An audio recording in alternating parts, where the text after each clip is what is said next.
Finally, this is your chance to have your own unit here at Malanang Opol. So this is our Tierra Nava.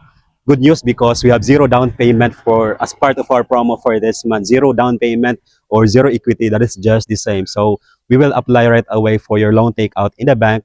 So also, if you will go with Pag-ibig Financing, our total down payment or total equity for that is 503,000 pesos. So it will not be heavy on your part. You can pay a 10,000 per month for 48 months. Our required income in order to be approved with Pag-ibig Financing is just at least 37,000 pesos of monthly salary. And then if you will not hit that salary, you can have the option as well to have a co-borrower or a combined income between husband and wife. So 503,000 total down payment, 10,000 per month for 48 months. So that is 25% of the total package price of the unit. So the remaining 75% of that, of the total package price, we will apply for that for Pag-ibig Financing. So message me right away. We have only 9 units left in this subdivision. Contact me in the messenger or message me directly on my number provided on the screen. Thank you so much for watching this video. See you on your reservation date.